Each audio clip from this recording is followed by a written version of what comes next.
ചില ആളുകൾ നമ്മുടെ ജീവിതത്തിലേക്ക് വന്നു കഴിഞ്ഞാൽ ഒരിക്കലും നമ്മളെ വിട്ടുപോകാറില്ല. അങ്ങനെ ഒരു കുടുംബമാണ് മായിൻ ആൻഡ് ഫാത്തിമ. അങ്ങനെ മായിനെ വിളിക്കാനായിട്ട് 2010 മെയ് 22-ാം തീയതി ഡ്രൈവർ പുറത്ത് കാത്തു നിൽക്കുന്നു. ആ മംഗലാപുരം എയർപോർട്ടിൽ നിന്നും ആ ഫ്ലൈറ്റ് അപകടം റിപ്പോർട്ട് ചെയ്യുന്നു. ആളും ബഹളവും എല്ലാവരും മരണപ്പെട്ടു എന്ന് പറഞ്ഞ സമയത്ത് വളരെ വിഷമത്തോടെ അദ്ദേഹം എന്ത് ചെയ്യണമെന്ന് അറിയാവുന്ന സമയത്താണ് ഫാത്തിമ കരയുന്നു. ചാനലുകാരെല്ലാവരും പുറകെയാണ് എന്ത് ചെയ്യണമെന്ന് അറിയാത്ത. അപ്പോഴാണ് പെട്ടെന്ന് ടി വിയിൽ മൈൻ പ്രത്യക്ഷപ്പെടുന്നു.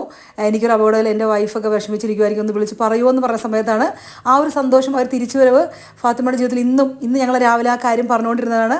ആ സമയത്താണ് ചാനലുകാരൊക്കെ വന്ന് മൈൻ്റെ അന്നത്തെ കാര്യങ്ങളെക്കുറിച്ച് വീണ്ടും ചോദിക്കുന്നുണ്ട്. അങ്ങനെ എനിക്ക് വീഡിയോ എടുത്ത് അയച്ചു തന്നാണ്.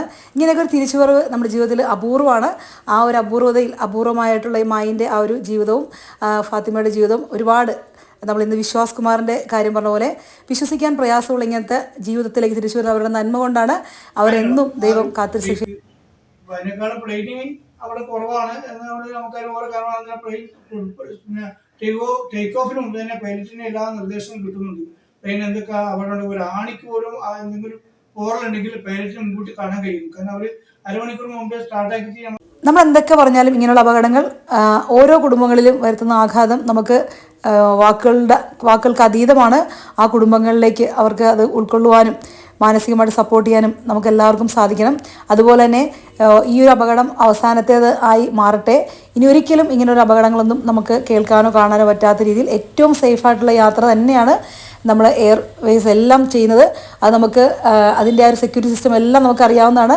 നമ്മൾ വളരെ അവർ കാൽക്കുലേറ്റഡ് ആയിട്ട് തന്നെയാണ് എല്ലാം ചെയ്യുന്നത്. പിന്നെ ചില കാര്യങ്ങൾ നമ്മൾ അൺപ്രഡിക്റ്റബിളാണ്. നമ്മുടെ ലൈഫ് എന്ന് പറഞ്ഞാൽ എപ്പോഴും നാളെ എന്ത് സംഭവിക്കും, അടുത്ത മൊമെൻറ്റിൽ എന്ത് സംഭവിക്കും നമുക്കറിയാത്ത പോലെ നമ്മളിത് വിട്ടുകൊടുക്കുക, പ്രകൃതിക്ക് വിട്ടുകൊടുക്കുക. നല്ല കാര്യങ്ങൾ നമ്മൾ അക്സെപ്റ്റ് ചെയ്യുക. എപ്പോഴും നമ്മൾ പോസിറ്റീവായ കാര്യങ്ങൾ മാത്രം പ്രതീക്ഷയോടെ അത് മാത്രം സംഭവിക്കട്ടെ എന്ന് ആഗ്രഹത്തോടെ മുന്നോട്ട് പോവുക. ഇത്രയൊക്കെ നമ്മുടെ ഭാഗത്ത് നമ്മൾ മനുഷ്യരെന്ന് പറയുന്നത് നിസ്സഹായരാണ്. നമ്മളുടെ ജീവിതം എന്ന് പറഞ്ഞാൽ ഇത്രയൊക്കെ തന്നെ ഉള്ളൂ. അപ്പോൾ നമ്മൾ എപ്പോഴും കൂടുതൽ ആഘാതങ്ങൾ ഉള്ളിലേക്ക് എത്തിക്കാതെ ഇങ്ങനെയുള്ള ചാനലുകളും വാർത്തകളൊക്കെ ആവർത്തിച്ച് ഇതെല്ലാം കാണുന്ന നമ്മുടെ മനസ്സിന് ഒരുപാട് ആഘാതമാണ്. അതുപോലെ ശരീരത്തിനെയും എപ്പോഴും സന്തോഷത്തിലിരിക്കുക. ലോക സമസ്തോ സുഖിനോ ഭവന്തു. And thank you all.